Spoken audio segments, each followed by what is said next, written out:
What's up, man? How we How's doing? it going? Good, man. How are you? Great. How are you? Solid, man. Solid. You excited for this? I'm overly excited. I'm really happy to have you on. So, just for the audience, Colton Symons.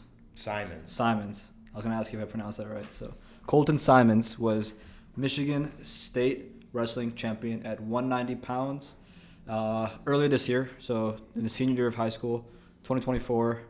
And it's amazing, man. I'm so glad to have you on. So, we're excited for this. Thank you for having me. Of course, man. So, I guess we can get right to it. What did winning feel like to you? It was one of those things where it's like an accumulation of all your work. Like, it almost feels surreal in the moment because it's like your whole life you're like, oh man, like I really want to win, and then it finally happens, and it's almost like you couldn't believe you even got there in the first place. So it was definitely an experience where it's like you almost couldn't believe it even occurred.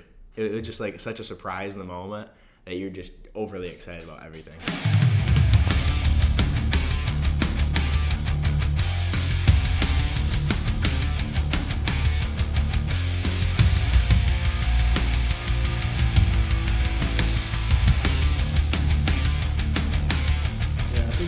Memories are a really fascinating thing, and a lot of pro athletes or people who've accomplished something big, some say that they almost can't remember it. Like sometimes it gets blunted. Can you remember it? No. That's like a super accurate thing. I like in the moment you're so excited, and now like looking back, like the end of the match and like talking to people after the match, I just can't remember. I can't remember any part of it because you're just like so over the moon with emotions that you can't like think to remember anything. It's crazy. It's a really weird thing if you think about it. It is a weird thing. I think like your brain has a way of like blunting severely emotional memories. I guess it's designed for us in a way because if it's negative, then like you don't want to remember it. But I couldn't find I told you before, I couldn't find the video of your championship match, but I did find a clip of you winning. Oh boy. I don't know if you've seen that, but I could see like I don't know if you remember doing that. I can pull it up. It was it's gonna take me a second to find it here. But do you have the actual match on your computer? I have the full match. Okay, how about we watch the match right now together? Oh boy! I think you finish it off with your classic cradle, no? I do that. All right, pull it up, and then as soon as you get it up, I'll have it like live on their screen as well, so that they can see it. Yeah. All right, so you're versing CJ Copeland. What school is CJ from? He was from Lake. I'll have you mute the audio because I put the audio up there, so I don't want to double play. Yeah. Gotcha. He was from Lakeview High School. Lakeview. Where's Lakeview? I have no idea, to be honest. Michigan, yeah. Okay. I think it's mid or west Michigan somewhere. Gotcha. I had seen him before a tournament, but I never actually wrestled him. Okay. Have you spoken to him beforehand? No. I actually, prior to the match, all the finalists, you're in like a tunnel together before you go out. Yeah. A tunnel? It's like you have to like stand right beside the person you're going to wrestle. Because you walk out. Yeah. Okay. So it's kind of an awkward thing because like you're right next to this dude. It's like you both really want to win, but you don't say a word to each other. Yeah, there's too many emotions going through your head at that time. Is that the biggest arena you've wrestled in front of? You think? Oh, definitely. Yeah. Well, this is your second time going third time at States. Yeah. Okay. Which we went to team States quite a bit, which was it's a different environment altogether. Was that an underhook over there? I think I had a slide by, but it was kind of bad, so I had to back out of it. Yeah. One thing we can get into after them watching is like your height as a thing with wrestling. That's really interesting. Mm-hmm. It doesn't seem to have impaired you too much. So. No, it wasn't orthodox though. Compared, a lot of wrestlers tend to be shorter in height. Yes. All right. What did you know about your opponent beforehand when you were walking into this match? I had watched him wrestle his semifinals and quarters. The same day? Semifinals and quarters the day before. Finals were all the same day. Got you. So you had a day of rest between. Yeah. Okay, perfect. But he was very, very strong. I watched him like out-muscle pretty much his last two kids before that. Yeah. And so, as you can tell here, I pretty much just was real cautious the entire first period. Because you don't want to get in a bad position where you can just leverage that, right? Because he was very strong in neutral. And I was real scared I was going to get thrown in my back. Yeah. That's the scariest. Especially like heavyweight. Yeah, the upper weights, them throws are deadly because it's hard. Like with that much weight on top of you, how are you gonna get back to your stomach? Yeah. All right, some cool hand fighting going on. What are you looking for here? You think? I think I had a snap down right here. Okay. Yep. Yeah. Oh, okay.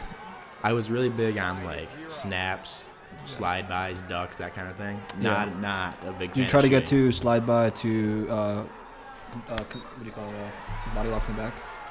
Sometimes, yeah. They had like a Peterson, stuff like that. Okay. But I was never good at shooting. I Yeah. wasn't good at like getting underneath people and finishing. Yeah. So I never shot much. Who's that on bottom? That's you. I am on top. I'm good on top right now. Okay. Which this was great. Is that his decision? Yeah, he Okay. chose to go down. Okay. Which I was very surprised. This is the by. second quarter of. Okay. Well, I guess we'll see as it goes on. Okay. Oh, and there we go. Was that near side? That was a near side, right?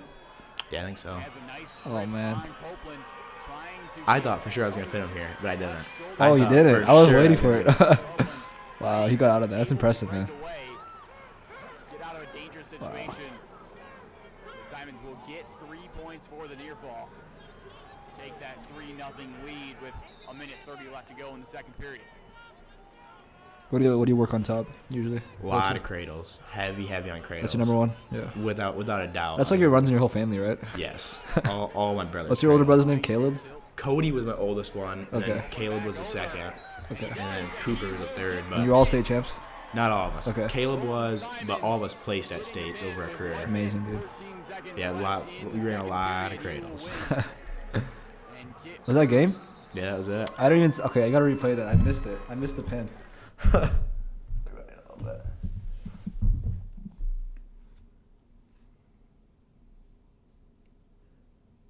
I think I actually baited him up here because I was like, if I can cradle him once, I can probably do it Yeah. again. Is this the far side? Yeah, this one the Okay. first side. It reached across and Yeah. crunched him down. Oh. I mean, you probably saw the cradles coming when he was prepping you. I would have thought. Is that how you but finish all your finals? At least the ones that ended pins in this. I scored in tournament? all my matches with the cradle. Wow. My semifinals match, I hit like a standing cradle. Whoa. I didn't pin I him, saw- but that's how I won the match. I got backwards off it. Yeah. No, I saw my friend do that once. It was one of our matches, dude. Standing cradles are hard to get, dude. You gotta really reach. It's risky. The whole time, anytime you do it, you're just like, please don't let him like turn into me because then Yeah. you're kind of screwed. But Yeah. I made it work. Yeah, dude. Talk to me about your height. So, were you tall from the beginning? Like, you started wrestling what age again? 4. Okay. Were you a typically taller than normal 4-year-old? I think I was about average when I was younger. Yeah. I didn't really grow like an above average amount until I would say probably like 7th or 8th grade. Okay. But then obviously I continued wrestling. So, you already been wrestling? Yeah. And so I continued wrestling through high school. And then, I mean, my freshman year to my senior year, I probably grew an inch or two. Mm-hmm. So I was 6'2", 6'3" most of my high school career. Yeah. And it was one of those things where you had to adapt to it. Like, Yeah, I wasn't going to get shorter. Yeah. Yeah, I mean, a cool thing we get into is like how your strategy adapted with that. But again, you were pretty young at the time too. Correct. Right. So it's not like you're so deep into it. But at the same time, you've been doing it all your life. So to what degree did you have to adapt strategy to? Was it difficult? There was definitely a learning curve because I feel like there's a lot of moves in wrestling that work better, ideally, if you're a short, compact person, that it's stronger. So, like, I did, like, the cradles that I did there. A lot of that stuff is moves where I could utilize being long and stuff where I could use a lot of leverage more on my length, whereas, like, shorter guys, it's a lot harder to do that because you just can't move as much. So, I think a lot of the times I would try and find moves that work to my strength. And I could usually look to like my brothers and people like that because they have the same build as me. So if it worked for them, Yeah, they're all tall. Yeah, it should work for me if it worked for them. Amazing. So what were your go-tos besides cradles? In neutral, obviously slide bys. Yeah. I was a big fan of that because I could move people quickly from a distance. I could stand away from them. You know, And that's big into heavyweights in general, just upper weights. Yes, Yeah. very big. And then on top, I was a big fan of cradles. Obviously, I liked legs just to stretch people out. Yeah. Other than those Is that two, hard to do when you're tall? Like. No, I think it's easier. Easier, Some people okay. think it's easier when you're short. I like it being tall because you kind of just stretch all the way around them. Yeah, they get fucked. Yeah, which I like that a lot better. Yeah. On bottom, I kind of just stalled because I Feel wasn't very period good. out. Yeah, I wasn't very good on bottom, so I would Yeah. stall a lot. But I Yeah. also didn't get turned a lot, so it worked. Okay, so you just kind of like just keep working your position Yeah. so that you don't get. I have double jointed shoulders actually, Okay. so like halves. Describe me how that works. Like that's genetic. No, we have no idea what it's from. Basically, my shoulder joints are relaxed, so they can just they can spin a lot more freely, like Ooh, around. Wow. So anything that like relied on turning a shoulder, so like a half or a wing, just wouldn't work. Oh really? So I could When they tried on you, when you tried on them. when they tried it on me. Oh. So when Okay. when I was on bottom, I could kind of just sit there because I knew the moves wouldn't work. That's a crazy advantage, man. It was Wow. definitely helped a lot. So like what when they're trying to turn you, your just hand just goes like this, and then Yeah. you can't like get your whole body to move. Is Correct. Wow. That Did you- it would turn into like potentially dangerous. The ref would stop the match, and then Yeah, and you feel totally fine. That was great. That's crazy, man. That's crazy. It's a pretty rare condition, though. Yeah, I maybe encountered one other person that I've seen ever that had it during wrestling. So I'm not sure if it's just like people don't utilize it as much or what, but yeah, I didn't see it very often. Amazing, dude. Yeah. Do you so you don't know if it's genetic or not? No, I do not. Okay. None of my parents have it or my grandparents, Yeah. so I'm not sure where it came from. Yeah, it's really cool how your whole family's into the sport. Were your parents, like your father, anyone into wrestling as well? My dad actually wasn't, but my mom has 9 siblings, and most of them wrestled. She has 8 brothers, Wow. and most of them wrestled in high school. And then the area where I'm from, my high school specifically, is very, very heavily into sports, specifically wrestling. We are the second. We have the second most team state championships this year. The name running like it's on the L, no? New Lothrop. New Lothrop. Yep. Okay. We're a small school in Michigan, which Yeah. I think Heavy we're on wrestling though. Yeah. Yeah. We're second, I think, right now. I think Lowell is about to pass us, though, because they're on like a 12 in a row year streak. Wow. But we are second, I think, as of now. That might change soon, but, I'll take it while I got it. Was that your local high school? Yes. Okay, They so- were 10-minute drive to my school. Was from that my house. planned? Like they planned to live near a top elite wrestling school? I don't. Maybe it's kind of near my parents grew up. They both went to the same high school that I did, so I think just staying in the area is kind of That makes sense. Yeah, that's cool. You had a really cool quote. I don't want to butcher it, but I saw it somewhere. Let me see if I can pull it up. Yeah. So when I saw that clip, I saw you had this quote that says, "When people are successful before you, you want to do the same, and I always want to do better." Tell me about that. That quote, I believe, was from the interview right after I won, actually, at States. And a lot of that stemmed from when I was growing up. I'm the youngest of 4 brothers, as I might have stated. And my whole life, I always seen them accomplishing things. My one brother was a state champion. They made it, like, they're regional champions in football. How can you describe to me again the age gap? My oldest brother is 10 years older than me. The second is 8, and the other one is 2. Wow. So I watched them accomplishing state championships, team state championships, getting into the University of Michigan, stuff like that. And it was one of those things where it's like, my whole life, I don't want to be just the younger brother. I want to do better. I want to do better than what they're doing. So it was one of those things where I would always push myself, and I think they also helped to push me to do better than them because they wanted to see me succeed. So I think throughout everything, sports, school, all the above, I was just trying to push myself to not, or define myself as a different person and not just their little brother. When you think about what motivates you, is that the sole thing that you think of, or is there anything else that motivates you?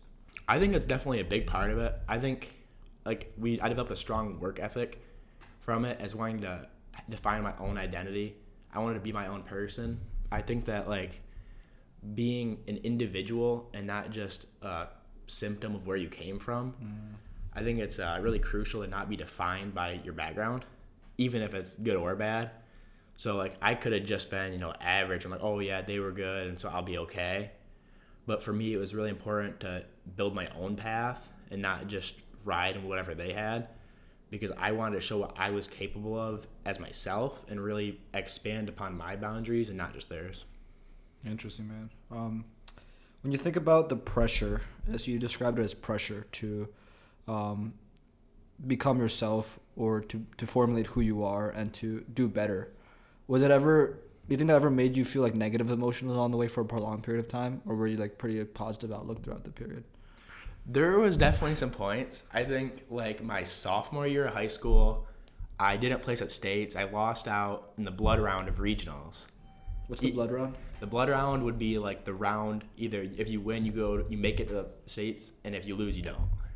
Wow. So it's called the blood, because usually that's when it's that's do or die. And then my freshman year, we have challenge matches on our team.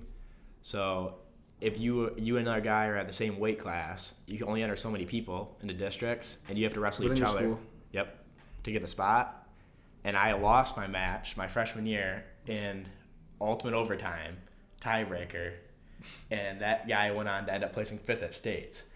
So it was one of those things where it's like, anytime I suffered a setback, I really had to question, like, am I just the youngest brother? Like, can I do something to get above this? But I think it definitely helped to motivate me to really try and push myself to be better, to not just sit in the feelings of, am I good enough?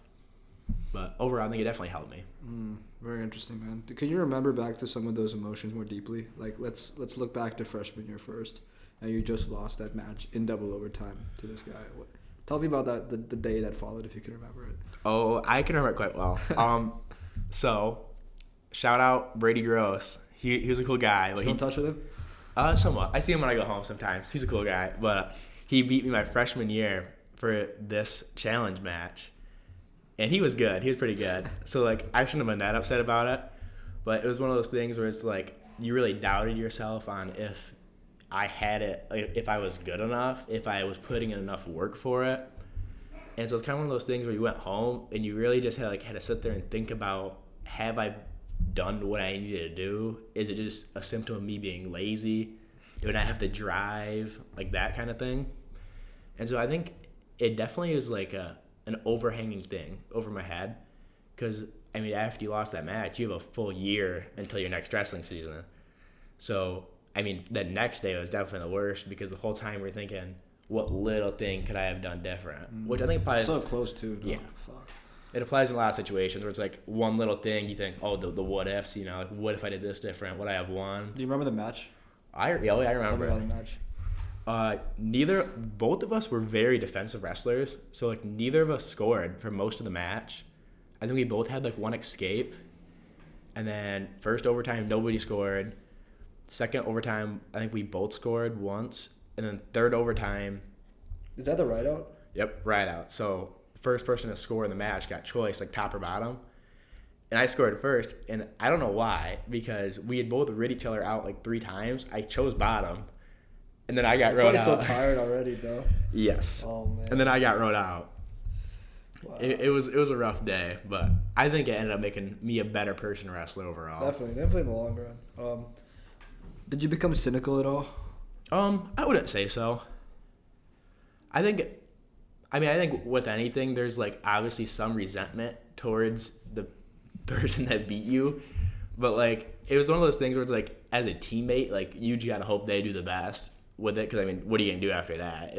Any hate you hold from that point forward isn't gonna help you. It's just gonna hold you back as a person.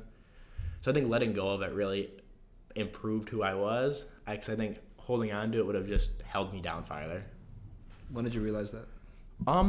Not in the moment. Definitely not in the moment. I think later down the road, it was one of those things where it's like I was glad I let go of it, because you see some people that will like, the biggest example I know of is like they'll lose a match early at states and they let that loss just haunt them, because if you keep thinking about like, oh, I lost, oh, I'm not good enough, blah, blah, blah, or oh, they don't deserve to be there, ultimately you are not focusing on your own mental well-being. You're just bringing down yourself and likely your teammates around you. So by keeping yourself positive, not just resenting others, it's one of those things that can really boost you up instead of just holding you down to the same memories over and over and over. That's interesting. So I know that I've heard this analogy where if you're trying to become successful and you're like a mouse, you can either run toward the cheese or you can run away from a cat. And basically the way I think about that is some people can attribute most of their success to just feeling like dog and just absolutely feeling like shit. And some people can use that absolute terrible feeling of how much they hate either their life or themselves and use that to create something incredible. And some people thrive on the positive energy, that when they're happiest and when they're loving it the most, then they find more success. So in the years that followed in your junior and senior year and you found that success, would you say you're more running toward cheese or running away from a cat? I think I was kind of in the middle, actually. Now I think about it, there was definitely some days where you would suffer a loss, because I think I lost 5 times my senior year. And those were definitely days where it's like you were... So your whole season, you mean? What's your record, like 47-5? 50-5. You wrestled a lot of matches. We wrestled a lot, yeah. Wow. But I think those are definitely days where it's like you're pushing yourself off the bad memories of losing because you don't want to be there again. You know how it feels. And when you say the bad memories of losing, you're talking about those 5 matches, or just Those, I mean, the whole career, but those 5 ones that stuck with you. Because I think my senior year, I lost to, everybody I lost to was a state placer except one kid. So I didn't lose anybody bad my whole year. But, like, the whole time I didn't lose, like, I didn't get pinned. Or actually, I did get pinned. I got upset by one kid. Take that back. That match was the worst one. Those were the ones where it's like, you go to practice and you're just thinking, I'd never want to feel that feeling, experience anything about it again. So I'm going to push myself to get away from it. But then there were other days where it's like you would be doing good, and it was a matter of, do I just want to be complacent? Because, I mean, a lot of people have heard the quote, either you're getting better or you're getting worse. I am a firm believer in that. Yeah. You're never just staying the same. So there were days where it's like I could just, like, kind of give it some effort at practice, kind of not, and skate through. But at that point, you're just doing yourself a disservice. You're getting worse. So I think there were definitely times like that where I would just be chasing getting better for no reason other than wanting to be the best. There wasn't a lot of, like, hate towards others or trying to get away from something. It was more of just a personal feeling of pride, trying to push myself to be the person I know I could become. Going back to your freshman year, just to complete the storyline. So let's say we lost this match to, remind me of the name, Brady Gross. And you feel the negative emotion. How long would you say? So first of all, I think when people feel negative emotion, it could be a weird thing because it kind of clouds your mind. When it does become a prolonged thing versus an immediate thing, it kind of clouds your mind for a period of time where your brain will continue to return to that narrative of, am I good enough? Like, and start questioning things. How long did that happen for? Like, did it go away within a few days, a few weeks, a few months? Like, how long on the timeline of things? And at least a significant amount of negative emotion. I think it was only a few days, definitely. I think it was more of a, what could I have done different type of emotion? Because, like, I haven't had many resentment towards him because, like, he was a cool guy. He just happened to be the dude that I had to wrestle. So, like, in a sense, I was happy for him because, like, he was winning. But at the same time, it's one of those things where it's like, dang, like, could I have done something different? But, I mean, seeing he did end up placing 5th at States, and I honestly don't know if I would have made it that far. I had to give him some props for that because I don't think I would have placed that far in my freshman year. What was your record freshman year? It was short. It was a COVID year. It was 2020. Oh, that was a COVID year. So did you have matches? I did. It was a weird. I don't think we had matches freshman year. We did. I think we had I had maybe 15. I think I lost 5 of them. How was the lockdown in Michigan? Was it bad? It was weird. But during that year, it was funky. We had a system in place where if you tested positive, at all, then it was anybody you were in contact with the last week or 2 weeks, I think, had quarantine. So it's one of those things where before every athletic event, we had to do the rapid test. And so it was you're kind of hoping no one tested positive because then you're all screwed. But that's how our majority of our season went, was we would just go to tournaments, do a test, if whatever, and we would just wrestle. I don't think we had anybody test positive on the team during the season, but we had a few people that were in classes with kids that tested positive, so they had a quarantine. What does quarantine mean? You just can't go to practice? You couldn't go to practice, go to school. Can you go to club practices on your own? Nope. You would know that? They're watching your ass? Well, I guess if you wanted to, you could probably go somewhere to practice, but they wouldn't really know. But you couldn't attend high school practice or go to any tournaments or anything for 2 weeks. Oh. What year is just 2020 or 2021 as well? Just 2020. Okay. Yeah. I mean, for us, it's I think even if one person on the team gets COVID, they can choose who they mark as a close contact. Oh, that's nice. And then I think my sophomore year, 2021, we had one guy who got COVID and marked the whole team as a close contact. Oh, shout out George Coe, but he's a cool guy. I like George Coe. I think he's at U Chicago now, which is I might just be completely. I might have the wrong school completely, so I hope I don't mess it up. But he was my roommate junior year, so gotcha. Cool guy. But yeah, he did list the whole team as close contact, but we were allowed to practice if we're close contact. You just had to wear a mask. Ooh, so it was a rough week. We actually at one point had to wrestle with masks, but then it was optional. And then it turned into you had to wear it until you were wrestling. And then as soon as you came off, then you had to put it back on. It was a whole weird system, but it changed every week. COVID is the weirdest thing that's happened to us in our lifetime. It's just so, thinking about it now that we're out of it, it's even more weird too. Oh, it was insane. Yeah. For us, when we did have to wear masks for it, the way it worked is that you have to start the match wearing the mask, but if it falls off, then we just kick to the side and pretend that never happened. And so it would always accidentally fall off, and then I just kick to the side. Oh well, it's off. Call it a day. Yeah. It was definitely weird though, because like the rules they were implementing, you could tell were kind of just like a broad sweep of rules, not like specific for any sports. Because like it sounds good in practice, but like trying to wrestle with the mask on, just like it's not possible. It can't be good for you at all. No, you're restricting your airflow. It just doesn't work. Yeah, I mean nobody knew what was happening. No, it was the weirdest time. Not at all. It was so much misinformation too. Yes, and I think the media did not help us too much with that. Oh, absolutely not. Yeah. Anyways, back to wrestling. What do your practices look like? Our practices were every day after school. Okay, here and there we'd have a Sunday practice, but those were come and go. They depended. But they always started at 3 o'clock every day. It was like obviously there was some variance, but the regular practice was like a warm-up, tumbling run type thing, for 15 minutes and stretch out. And then depending how nice our coach was feeling, sometimes we just do like a full-on CrossFit workout for like 20 minutes just because. What does it look like? Pull-ups, push-ups? Pull-ups, push-ups, running up and down stairs, ball slams. Like, we had like these military, like the bag things, like go like this, and you've got to overhead press them a bunch. A bunch of like shot and sprawl stuff. But then if we didn't do that, even if we did, we'd do drilling after typically. So right after warm-ups, you do drilling? Yep. We'd go straight into some like light drilling stuff, like pummeling, all like one-point type moves, stuff like that. And then typically we'd go into a little bit of harder drilling, so like your like single legs, double legs, that kind of stuff. And then in average practice, we'd probably do a little bit of technique. So I'll learn like, I would say 2 or 3 moves. And then we do some form of live usually at the end, whether that was just like straight man-on-man 6-minute match or like 3-man groups. You do live for 6-minute matches?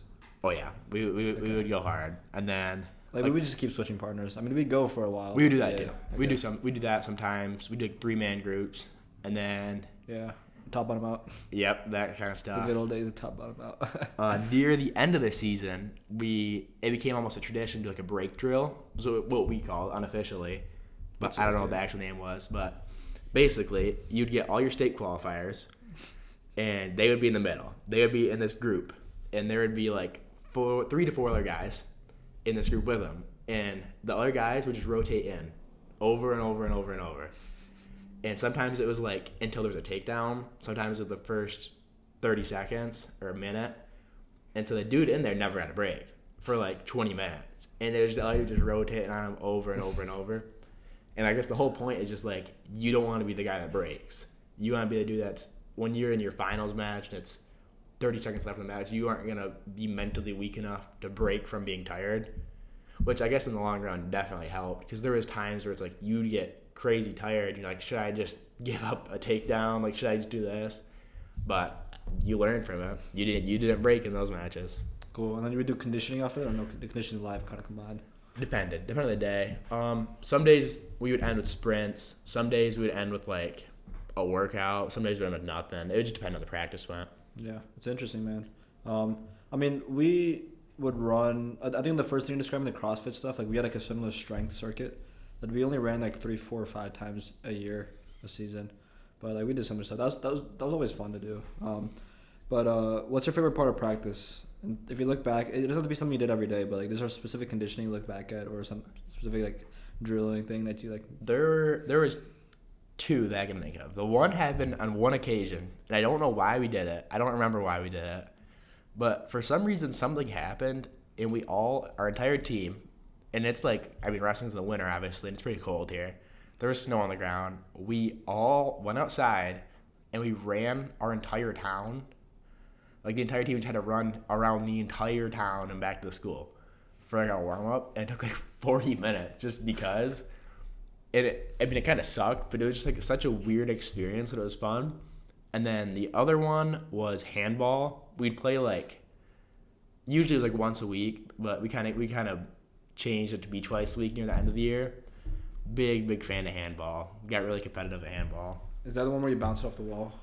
It's like, I mean, depending on the kind of ball you had. We had like a dodgeball or like a smaller volleyball type thing. You could catch it. You only take 3 steps. You like pass it to your teammates to throw it at like a goal, you know? Got you. Big fan of that game. Yeah, we played a lot of dodgeball, like individual dodgeball. Dodgeball was fun too. Good days. Yeah, I mean, our junior year, the last week, I think we did preps. So the weeks going into prep qualifiers, our coach like took us out for runs because it was warm outside.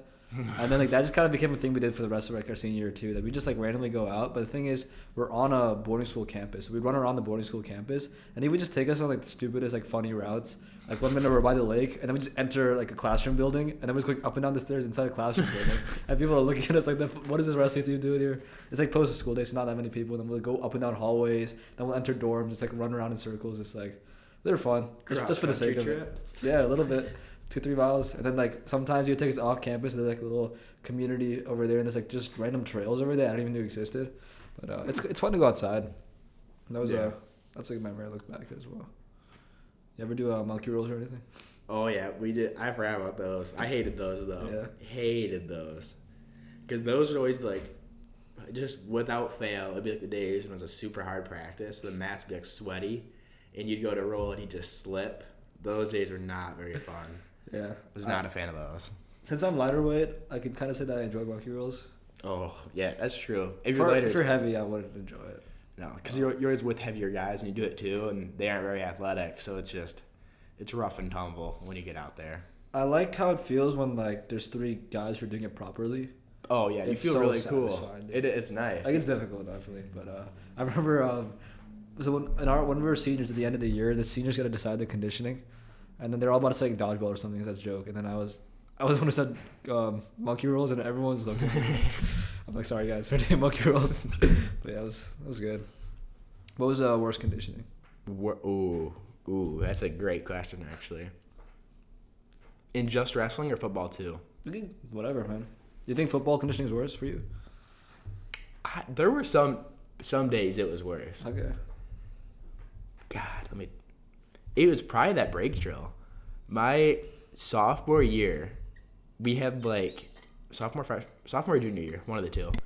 My brother, my older brother, who had already graduated, came back to help me get ready for states, and we had done a break drill already, and then we were doing like live stuff, and then he came in on like a 3-man group, but I just didn't get to leave, and so he just like over and over and over.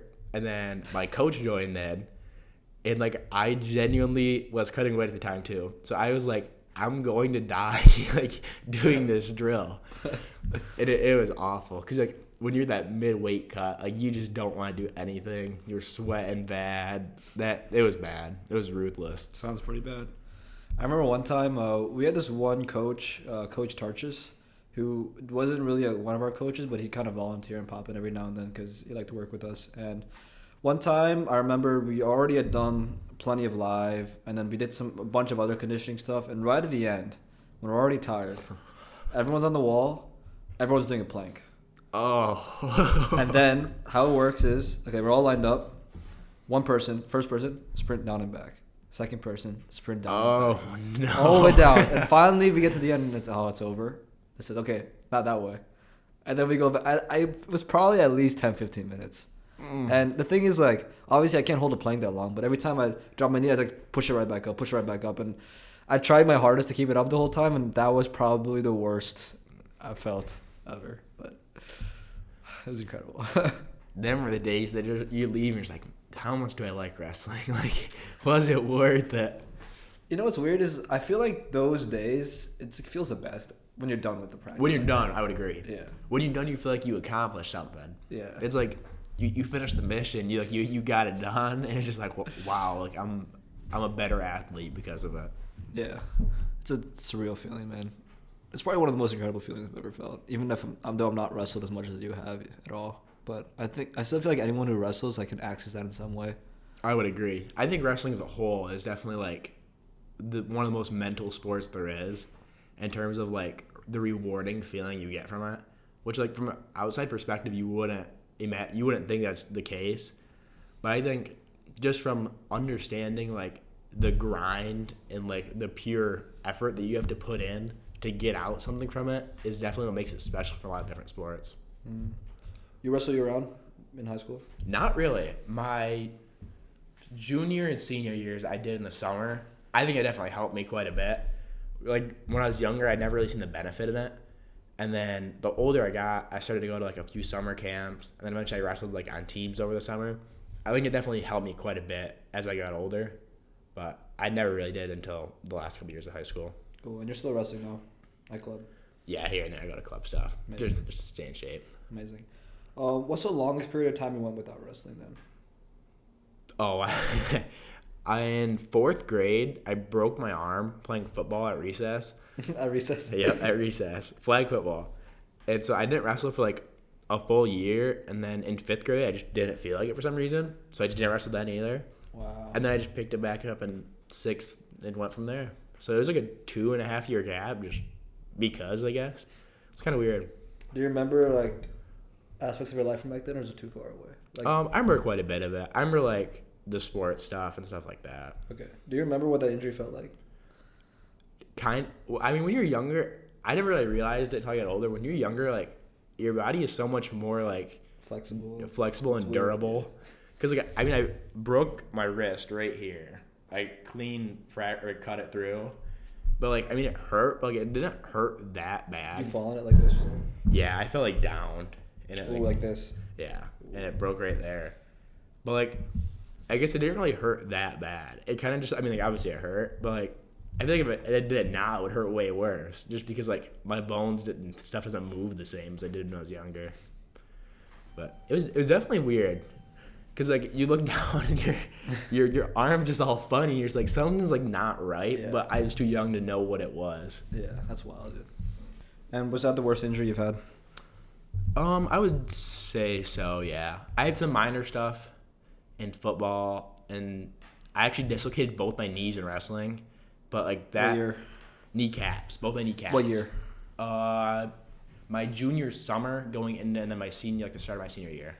Okay. Which that actually wasn't that bad. Surprisingly, it sounds way worse than it is. Yeah, it does. You basically, I mean, like they go to the side, and you kind of just like straighten your leg, and they pop back, and then you just tape them for like a couple weeks, and they're fine. Oh, that's fine. Yeah. Okay. Football, I like rolled my ankle. I got like a little stress thing in it. That's only like a week or two now. That's what I thought. But then like you keep playing on it, just never goes away. Never goes away? Well, I mean, eventually. For like an extended period of time. But it stayed with me till like wrestling that year. So for like 2 months for no reason. It was so annoying. But eventually it did go away. Okay, that's good. Yeah, usually you wouldn't imagine rolled ankles too bad, but yeah, that's cool. Was it difficult picking up wrestling again after 2 years, or were you too young for it to be that big of a deal? Yeah, I think it was one of those things where it's like you're so young and you're so like doing so many different things where it's kind of just like there isn't much of like a learning curve compared to like high school. Like if you picked up wrestling after 2 years, like you'd be behind the curve. But it's like in youth, everybody's pretty much the same skill level except for like the outliers, obviously. So there wasn't too much of a thing to like a difficulty in picking it up, I would say. Perfect, cool. So freshman year, you lose to, I'm gonna forget his name again, Brody Gross. Oh, I switched it. Brady Gross.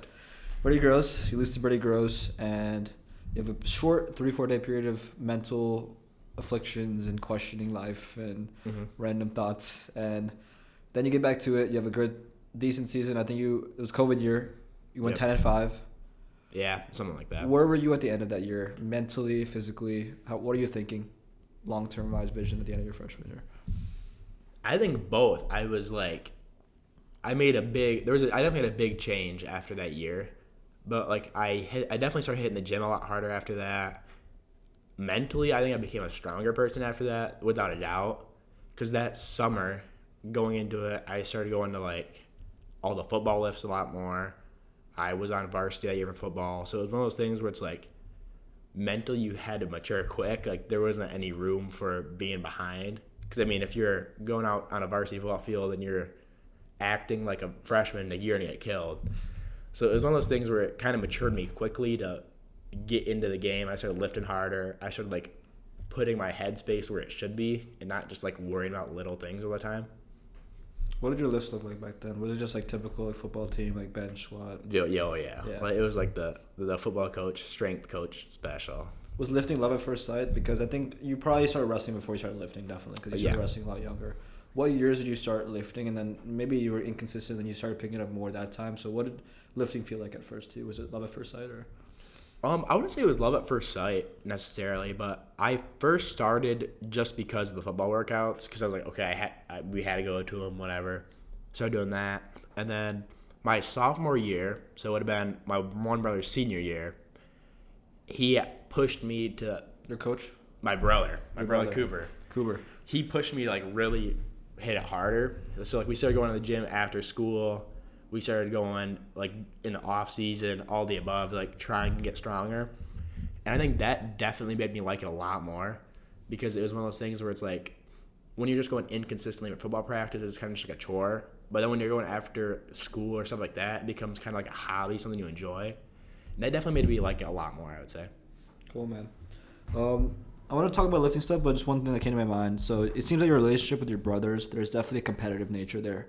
But you seem to look out for each other a lot and have definitely a positive relationship with that coupled with the competition. So how would you describe, from your perspective, the relationship with your brothers and maybe even how it's evolved or changed with time? Yeah, I think it's definitely unique. I think innately as brothers, like, you always want to screw with the other brothers. Like, you always want to one-up them to try and be better. But I think in the long term, we definitely all want to see each other succeed in anything. I think it was one of those things, especially with Cooper, because I was closer to an age, so I grew up with him a lot more. It was one of those things, like, he wanted me to do stuff that, like, he didn't realize he should have been doing when he was younger. So he always pushed me to be better myself in wrestling, better myself in football. And it definitely had an impact on me, I think, growing up, because when we were, like, really younger, it was kind of just always screwing with each other. Like, it wasn't very serious. But then, like, as you got in high school, he really showed me, like, if I put in the work for something, like, I can get results out of it. So I think it was really inspired me to, like, want to go harder in sports, to almost, like, make him proud or make my other brothers proud of what I did, just because, like, they helped to push me to get me there. Are they your role models? I would definitely say so. I think all three of them, they all had paved their own paths. And then throughout the way, they never, like, basically told me to, like, kick rocks. The whole time they were always offering advice. They were offering to help me get better. They're trying to push me to do things to get better. So I think it definitely inspired me to try almost look up to them and want to do what they did. If we think about the world beyond wrestling and discipline and hard work, are there any other qualities you look at in them that you love? I think all of them definitely have a work ethic. I think I come from a very rural area. We grew up on a farm. So a lot of that was you had to have a work ethic. Like, it wasn't an option. And growing up, all of them, I mean, they got their work done. It was one of those things where there was never a day when they weren't doing something. And more often than not, I had to go with them because I was just the younger brother. So I think seeing them have a work ethic and outwork others day in and day out, it definitely inspired me to try and copy that work ethic because I could see the results it was giving them. Amazing, man. So freshman year, summer, you started lifting, correct me? Summer, spring-ish time, you started lifting with the football team, started getting stronger. We're here now. Football season is over sophomore year. Wrestling season is starting, I think maybe November-ish time frame. Yep. You have a chip on your shoulder because of Brady Gross. Yep. Brady Gross. You got a chip on your shoulder, and you're excited for the season ahead. What emotions are going through your mind as you're looking forward at your sophomore year? My sophomore year was definitely, I think, definitely a turning point into how I changed my wrestling style, I think, as a whole. I knew that I could see the results that could happen if I put in the work that year. So it was one of those things where looking forward into the whole year, I knew if I wanted to be great, I had to start putting in the time and I had to start putting in the effort. So throughout that whole year, I was trying to do pretty much everything I could in theory to get better myself for the upcoming tournaments. Because, I mean, when you really look at it, everything just leading up to individuals and states, everything before is pretty much a practice tournament. It just helps you to get you there. So I think a lot of that was just really trying to improve myself for what I knew was coming at the end of the year. Were there Wrestle-Offs that year for your weight class? I did not have any, no, Okay. that year. So you got the position. Perfect. I think this is a good time to ask, now that COVID's over, you're probably wrestling back to, 50 matches a year? Yeah, pretty much. that's probably the highest number I've heard from a lot of. No, I've heard some people have pretty high amounts, but it's definitely on the higher side of number of matches per year. So was that ever overwhelming at all, especially considering you want to balance it? You mentioned that you're proud of how you're able to balance hobbies, work life, academics, wrestling, family, farm stuff, I guess. So I guess there's two parts of the question there. Number one, was it ever overwhelming? And number two, like, how are you able to balance everything so well? I don't think it ever really overwhelmed me too much. Growing up, it was one of those things because obviously all my brothers wrestled. So in the winter, it was pretty much you knew every Wednesday and Saturday, because that's in Michigan, that's when tournaments are. You're gonna be busy. You're gonna be busy every single week. You have 2 tournaments. Yeah. Well, we'd have duels on Wednesday, to like team duels usually, and then tournaments on Saturdays. So it was one of those things where it's like you knew it was coming. So my whole winter, I knew Wednesdays I was probably gonna go wrestle 1 or 2 matches at a duel, and then Saturday I was gonna be going all day at some tournament wrestling. And wrestling was one of those things that was like I looked forward to the matches. So more often than not, it was like, okay, I get to go wrestle on Saturday. Like I can't wait to get done with school on Friday so I can go wrestle. So I think definitely getting done with that, and then knowing my time frame of like Wednesday, Saturday I was busy, fit everything else in between to get it done was definitely one of those things that helped me. And then on top of that, having such a tight-knit family, when I had a tournament, say, we would go up to Marquette every year, which is about probably 9 hours from here, 8 hours from my house. My brothers, bless them, did my chores at home for me because there is no way I was getting home to do those. But I think stuff like that definitely helped me to manage my life, knowing that I had people I could count on when I was struggling with certain aspects, and then just balancing my time by filling out my schedule, I think really helped me overall. What was your record sophomore year? Do you remember? No, if I had a ballpark, I think it was like 35-8. Okay, cool. That's still pretty elite.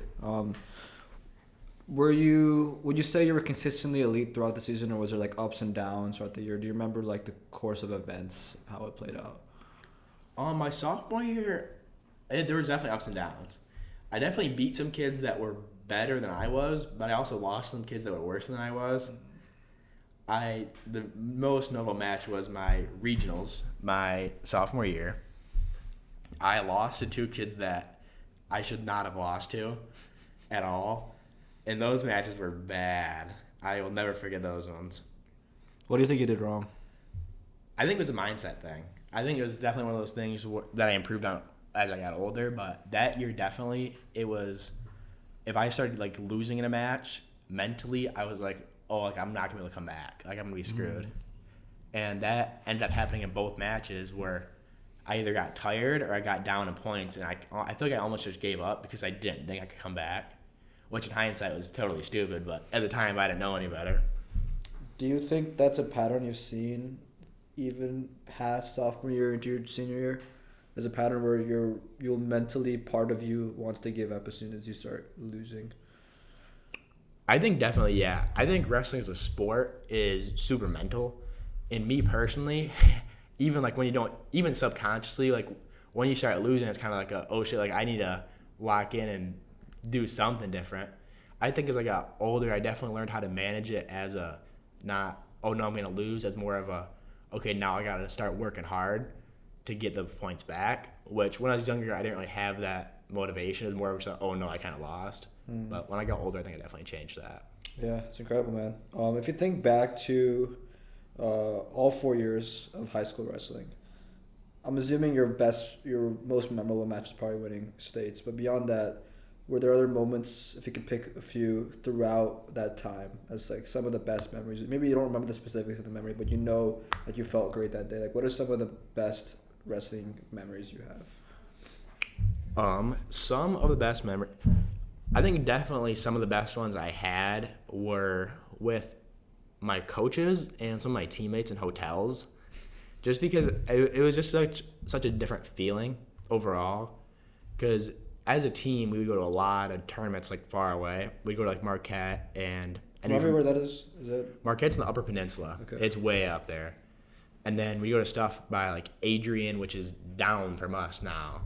So we'd be all over the state. But a lot of the times, it was like those moments of almost, I wouldn't say trauma bonding necessarily, but it was like going through those trials with your teammates, and like you guys traveled 8 hours to bust your ass at a tournament, you know, all day, and knowing that like together you're putting in the work to get done with it. I think the best example of that would be my junior year summer. Me and some of my teammates went to a wrestling camp called Purler Wrestling Camp in Missouri. And we were all in the coach in his RV to Missouri for like this like 5-day camp, I think it was. And you stayed there. And it was 105 degrees. Oh, man. And we're all at this camp, and it was like 2-3 hour sessions every day. And the second day, I remember we walked into the wrestling room, and the mats had like puddles of sweat. It's like when you stepped, it would splash. I'm assuming they didn't put AC on. No. Fans or no Absolutely fans? not. No fans. It was just hot. Oh, man. And it was one of those things where it's like, we knew we were getting better by being there, but it was like, it was so hot and miserable that like in the moment it kind of sucked, but looking back on it, it was really fun to just be there with your friends in the middle of Missouri, 10 hours from home. Like you have no idea why you came. But in the hindsight, it was really fun and a unique experience to get to be there with your friends, just suffering together, basically. Wow, that sounds beautiful, man. Like, what else do you guys do with the time in the day? So you have the 2-3 hour blocks. How else do you spend time with your friends? At that camp specifically, it was like a morning session and a night session. So a lot of times it'd be like you'd wake up, go to your session, shower. They switched. There was like an A and B group for weights, I think it was. So I think it was like either you start at 8 or you start at like noon. So there is a despair, or 8 or 11 maybe. So like 3 hour sessions.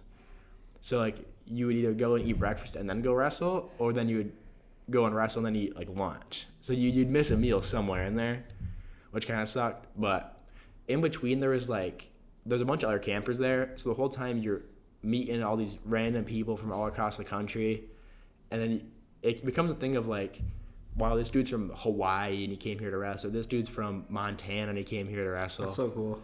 Yeah, so you definitely meet a lot of interesting people and hear a lot of interesting stories behind why they're wrestling, why they're here. A lot of different goals. I think it definitely inspired us as people to want to try harder, because when you have these dudes that are like, oh yeah, I'm here for 28 days, like, wow, this is what I want to do. It's like, man, maybe I should pick it up a little bit, because these dudes want it more than I do, clearly, so I want to be better than them. What were some of the most interesting people you met? What's the first thing that comes to mind? There was 2 dudes that I practiced with, could not tell you their names. The one dude I actually follow on Instagram. He's wrestling at Northwestern now in college, which is kind of cool. And then the other dude was like a Texas Greco champion or something. But every day he wore a like bright white singlet that said like gorilla mode on the front and back. That's like a pre-workout, no? Yeah, that's what I thought. And yeah, he was like probably 5'4" and just jacked and just 5'4" and jacked. What's this guy's name? I might be able to find him online. I have no idea. Oh, the Northwestern? I don't know. I'd have to look up. Oh wait, it's a different guy. Sorry. Yeah, the one dude was just you don't remember his name? Huge. No. That's all good. Yeah, dude, that sounds incredible. Do you miss wrestling? I mean, I kind of feel like I know the answer, but some aspects. I think it hasn't hit me yet because it hasn't been a full year yet. I think this winter I'll definitely miss it because that's when I'd normally be wrestling. I think I experienced it with football a little bit this year. Like, you feel like you should be playing, but it's obviously you're not. You're in college now. But I think I'll definitely miss like the actual wrestling aspect of it. Because I guess you're still wrestling now technically, but it must feel different now. Yeah, there's not like the competition aspect. In high school, it's one of those things where it's like, I feel like high school sports as a whole, it's less about the sport and more about the fact that it's like you and your buddies that you grew up with going out there and just basically trying to compete and have fun together. And then hopefully you do good enough to win with your friends. Whereas in college, unless you're wrestling like D1, you're kind of just like doing it for an exercise or workout more of a thing, which there's not really much competition compared to high school. Yeah, it's different in high school, man, because everyone's trying to play sports. And I think it's incredible how big the sports culture is in the U.S. Isn't that crazy? It is. It's insane because it's a 4 years old until you stop playing type thing. Yeah, there's not a single other country in the world that's so big in sports, the collegiate and high school level as this country. Yeah, I think it kind of speaks to who we are as a culture, as a country altogether. Yeah. Because I think a lot of people get down on the U.S. for being like overweight and stuff. But I feel like, especially our younger generation, there's been a lot bigger push for like exercise and working out and sports altogether. I think we might be the generation to kind of overcome that stereotype as a whole. That's an interesting point. And we can, if you're down, we can talk about that a little bit more. Yeah, man. It's interesting because I do see both sides of that. Because I think I don't want to misspeak, but I think the U.S. has some of the highest obesity rates in the world. I think we do. But at the same time, we're also the U.S. has exercise culture more than most other countries. Like my friend who went to Italy over the summer, he's like, he couldn't find like a track. He runs track in college. Like he can't find like a good track to train at. He can't find gyms. Like it's not a culture in a lot of other countries. And it's a weird discrepancy because at the same time, we're so like health oriented, promoting that, but at the same time we're all getting fat. So it's like what's happening? What's like the mistake we're making here? And I mean, you said that even when you're reflecting on some of the biggest problems in the world, I think one thing you mentioned was attacks on agriculture, but also food insecurity. And I think food insecurity is an interesting one because in a lot of those food deserts, even in Detroit, I think Detroit has like a 30% obesity rate, which is super high. I mean, some places, I know there's like one city in Texas at the highest at like 78 or something, which is crazy.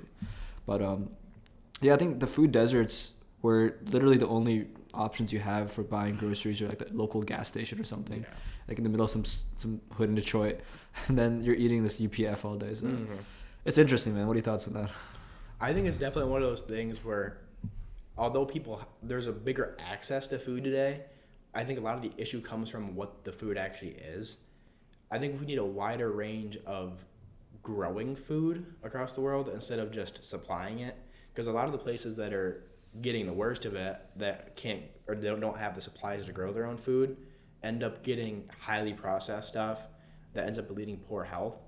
So I think a big issue of it today is people not understanding where their food comes from.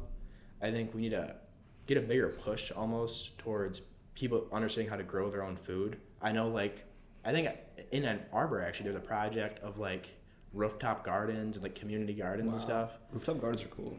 Yeah, honestly, there isn't that much to them. It's just like you find open space and you grow stuff there, and you can grow a lot of different vegetables and stuff with a small amount of space, but a lot of people just don't understand how to work it like that. Yeah, it's really interesting. I mean, my grandma has a rooftop garden, and she lives in this like small city in the east of India, but it's really cool. They grow their own vegetables, everything on the roof, and it's as healthy as it gets, man. Yeah, it's straight from the stores. It's amazing, yeah. So what you're basically advocating is that more people should grow their own food, or at least have a local supplier of food. Yes, or I think a knowledge as a whole is important, because if you know where it comes from, then you can usually find where to get it from.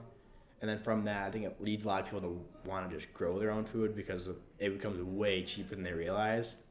So yeah, I definitely think knowing where your food comes from and knowing how to get it is a huge, huge part of us growing as a culture to being more healthy as a whole. How would that work in cities? I think cities are an issue because you have a lot of space that's taken up residentially. Obviously, I think you gotta do as much as you can with like rooftop garden and stuff like that, or in Ann Arbor, like there's like the small areas.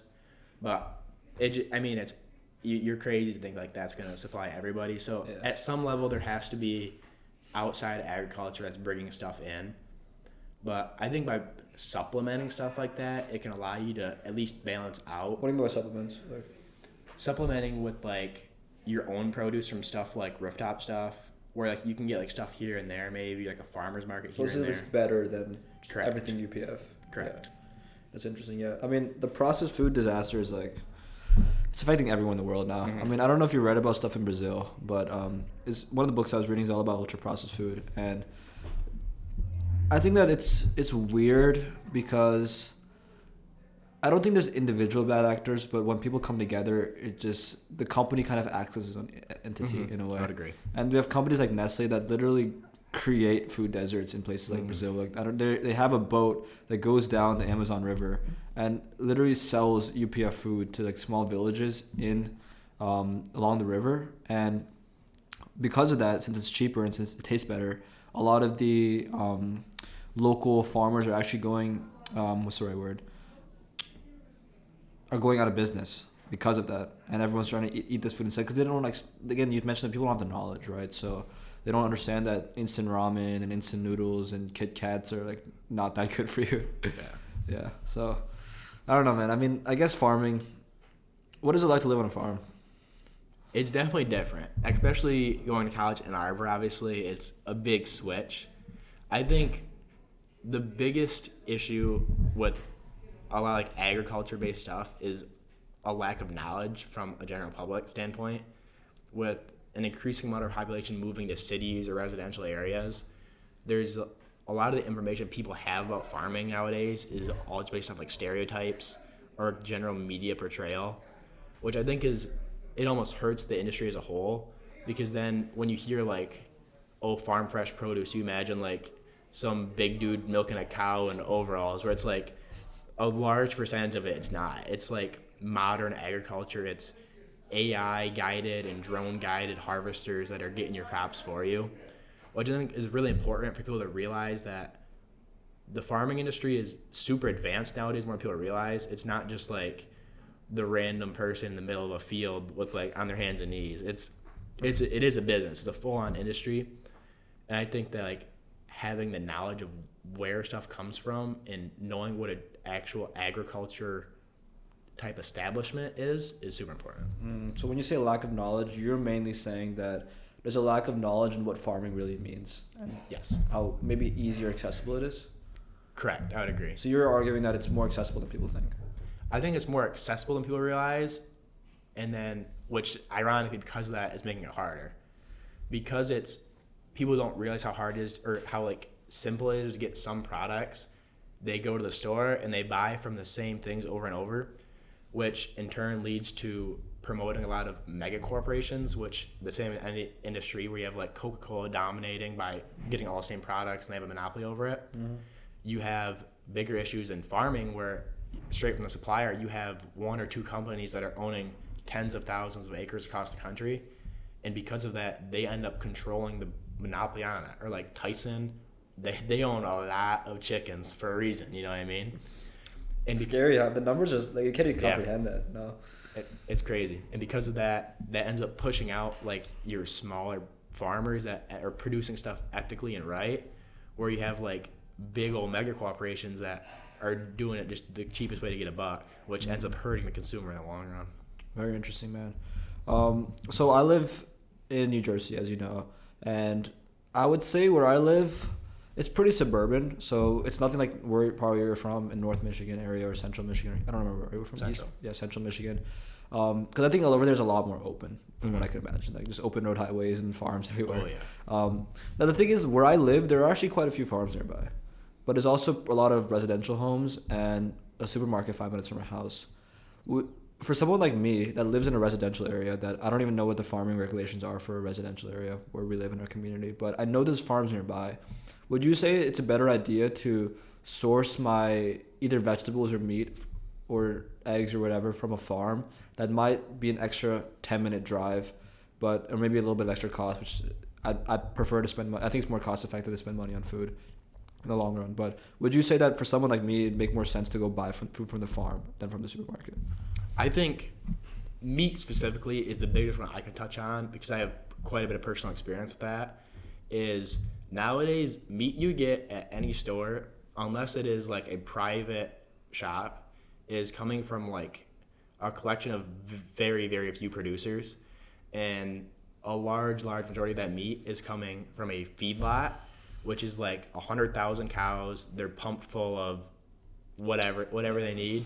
And then that meat's coming straight in, they're pumping it full of whatever they need, and then they jack up the price because it's a middleman. Where like you go to a farm, you know exactly where it's coming from, you know how it's raised, you know what's going into it, and you're cutting out the middleman of a store. So more often than not, it actually ends up being cheaper than buying an individual steak from a store. What are your thoughts on organic, hormone-free, pesticide-free? Is that cope or is that like...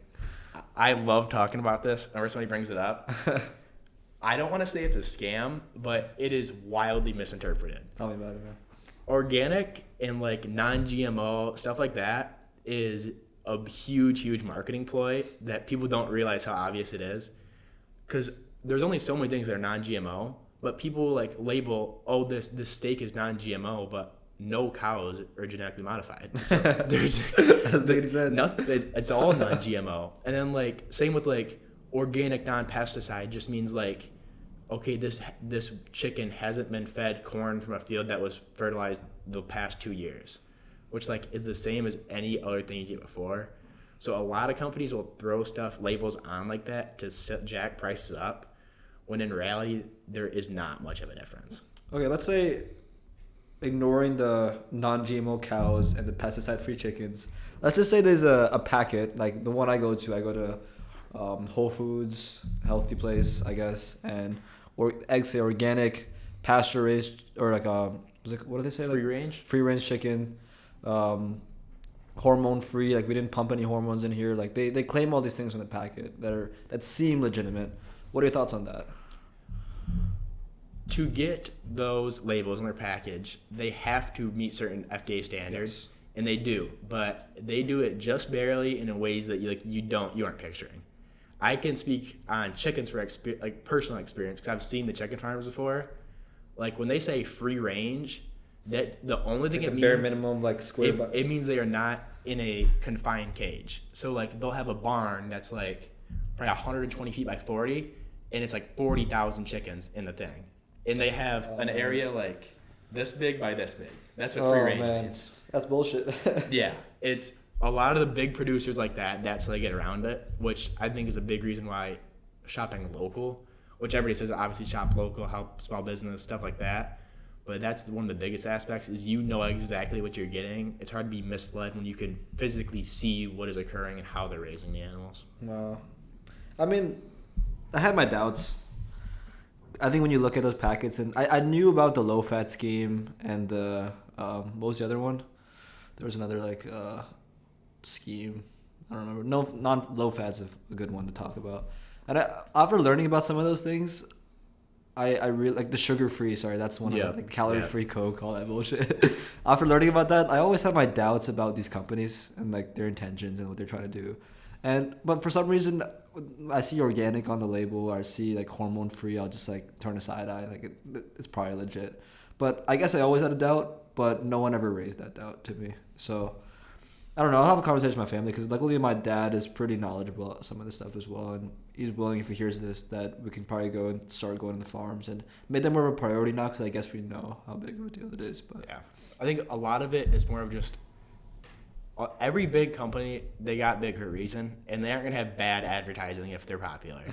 So it's one of those things where it's like, yes, they are GMO free, but so is everything else. Or yes, they are cage free, but so is everything else. It's just a way of getting more business with it sounding good, when in reality it's exactly what you think it would have been without it. And I guess just for the audience who might not have much awareness about this topic, can you explain why hormones and the way they're raised and what they're eating is important when we're buying this food?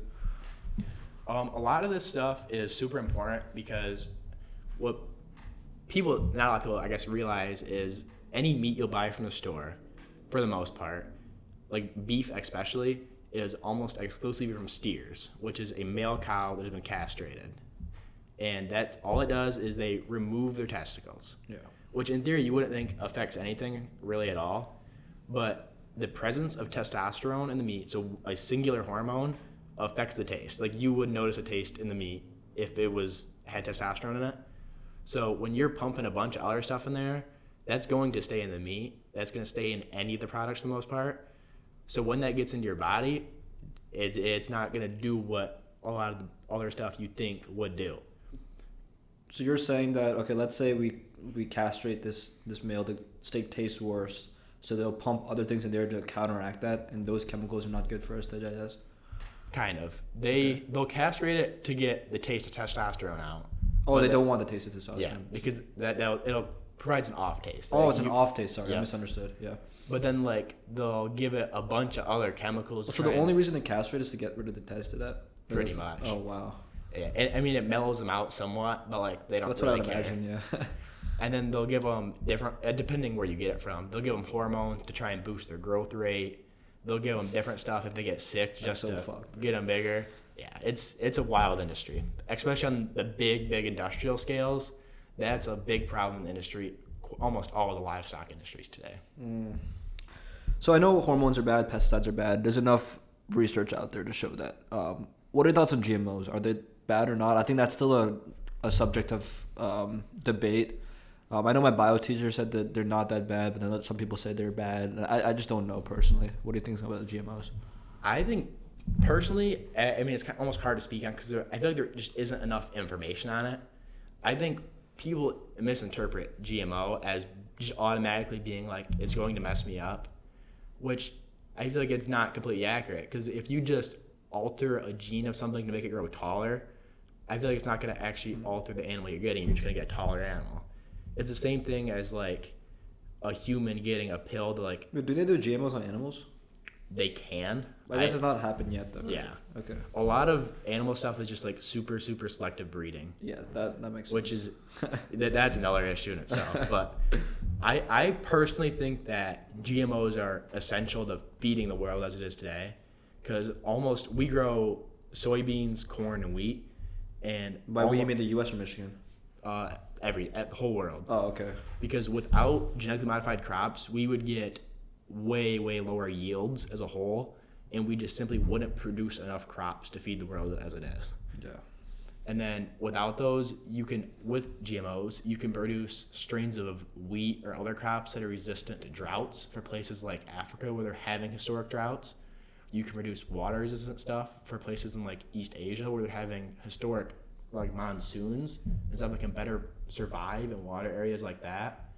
So I think as a whole, having GMOs are super important, but I think it's one of those things that still needs more research till we really know if it's beneficial or harming or whatnot. Yeah, it's a good place to that's good information to share, because I think that's where we're at with this. We're a little confused right now, but I guess if we do end up finding out they're bad, I can see why they're needed to sustain our global population, especially in regions where they have other problems like droughts, climate change, whatever is happening. But I know that there's a problem with erosion and not erosion. What's the word? Runoff. What's the word? When it moves from one place to another. Forgetting the bio term. Could be erosion. I think erosion is when like water's running against like a rock or something. Yeah, like it moves soil from one place to another. That's a pretty popular thing. Yeah, I mean, I know I've heard that some of the seeds like wind will. I think it's like the wind will pick it up and move it across fields where like even fields that we know are not GMO, they might have GMO and we don't know. Yeah. What are your thoughts on that? Because if we do find out it's like bad for something, then we kind of like have the whole world population. Correct. That stems from like a soil health issue, which is part of a bigger problem with as a lot of, I believe the stat is 66% of farmers in the U.S. are over the age of 55. So you have a large amount of elderly or older style population who are farming using old techniques, which a lot of times that involves stuff like planting the same crops over and over and over in the same field, which it used to work because we had super fertile soil, but now we're realizing like you're sucking the same nutrients out over and over and over, and that can lead to bad soil.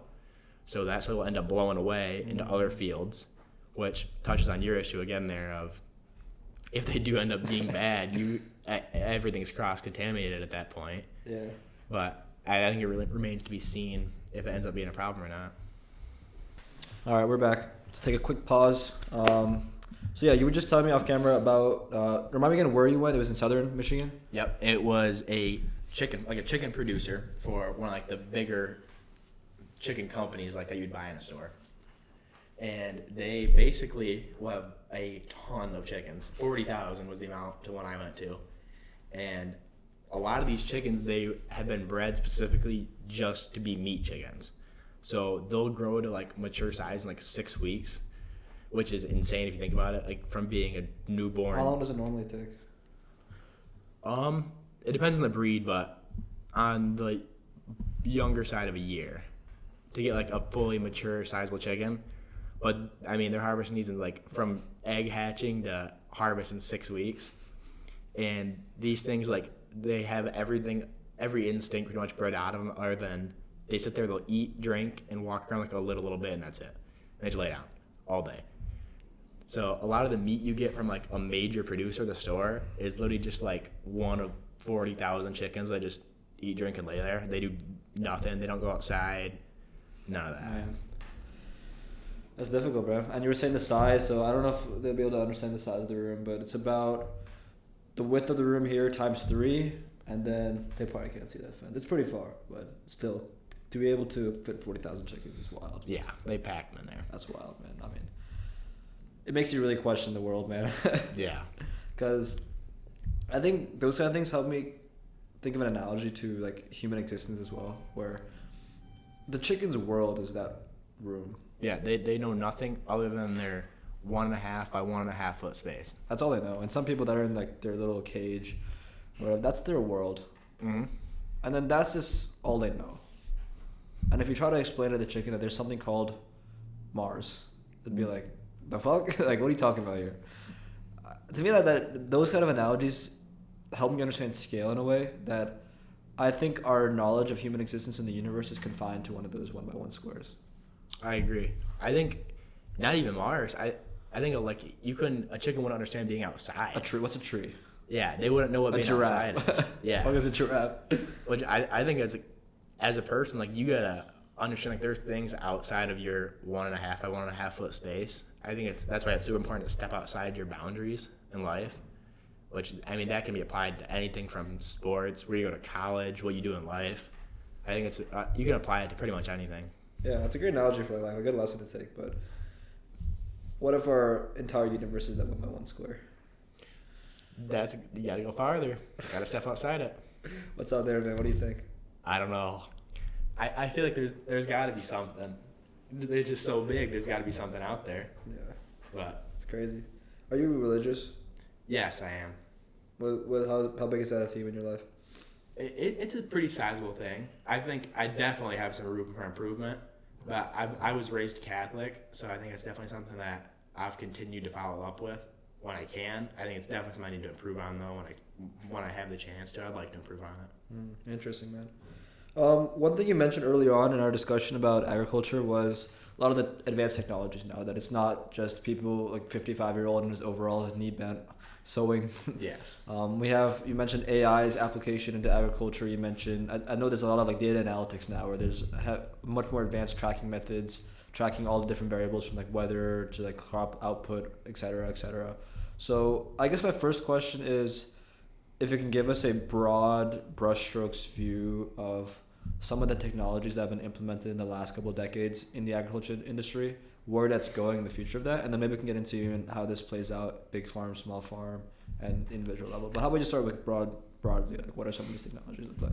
I think some of the biggest things, obviously, in agriculture has been the widespread innovation of computer and AI and mapping stuff, which a lot of people, they don't think when you think of the forefront of technology, you're not thinking of farming.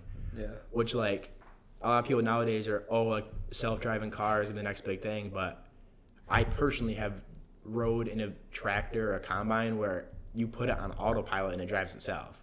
You have a mapped field online and it'll just follow its course over and over and over. Really? So I think it make all the turns and everything. I turned it myself because I'm scared, but I've seen people that will just let it do that. Wow. And we don't have like super advanced stuff. Some of like the brand new stuff has a lot more additives on it that are just insane to even think about, especially with like drone mapping and automatic tracking, stuff like that. You can get super precise into what you're doing, like exactly how many bushels of crops you're getting, like per individual spot. You know what seed is working, what's not, what fertilizer is working, what's not. And then from a livestock standpoint, the big thing for a while now, which, I mean, it's been popular for the better side of 50 years, but every time I try and explain it to somebody, they're like mind blown, is a different type of AI, artificial insemination, which... I've never heard of this. Oh yeah, get ready for this one. And then embryo transplants. Okay. So the big thing now with cattle and pigs, but mainly with cattle is a big one, is you don't want to have a physical bull at your farm to breed all your cows all the time, because then it kind of limits what you have for offspring.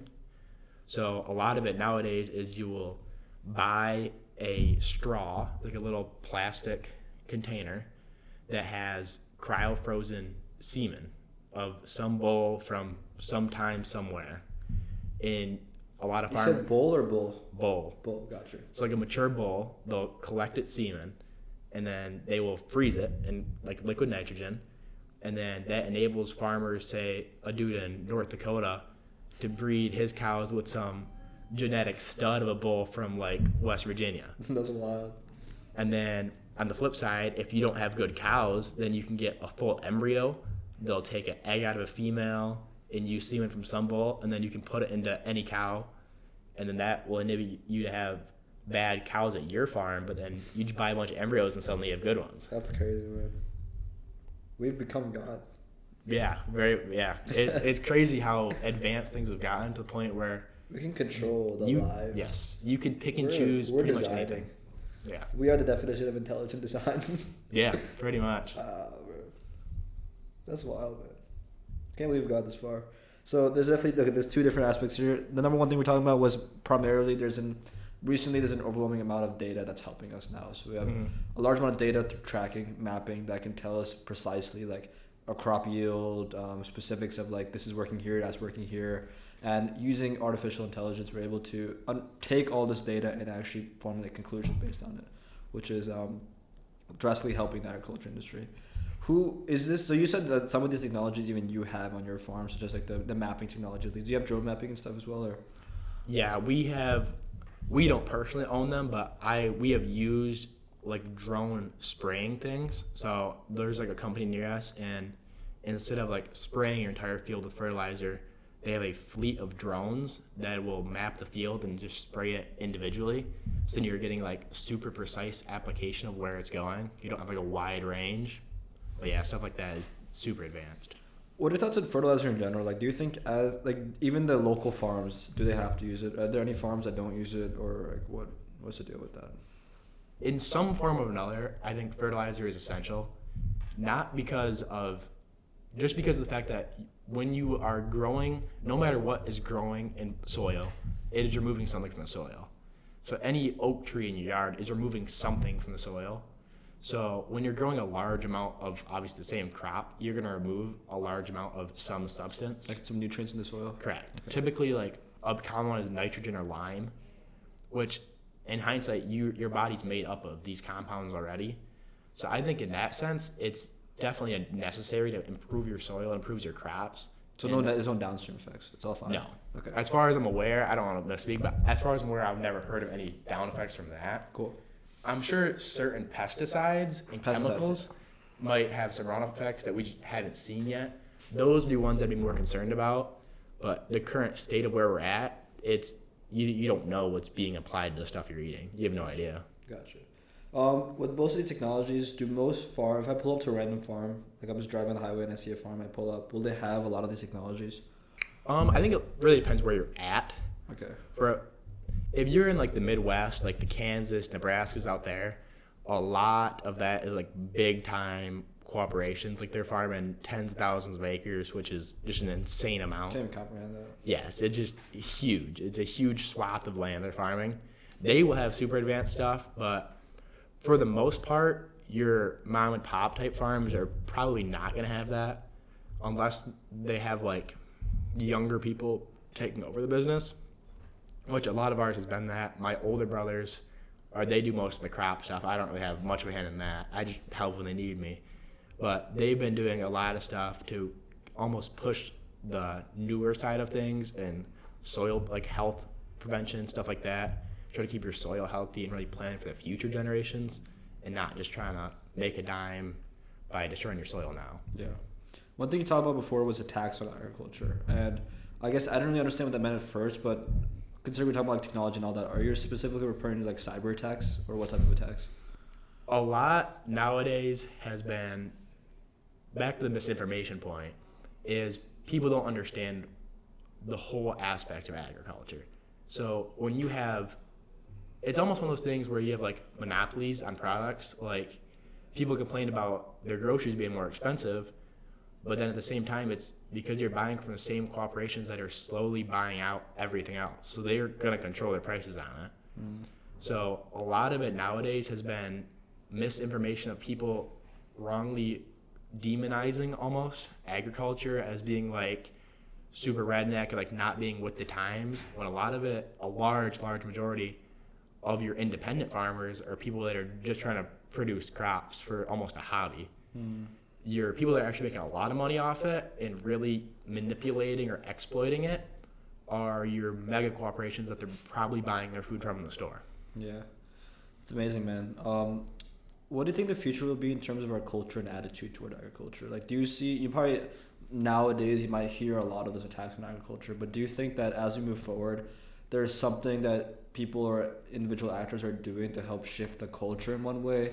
Do you think it'll get worse before it gets better? Like, what do you think is like the next level or steps we're taking as a society toward that approach?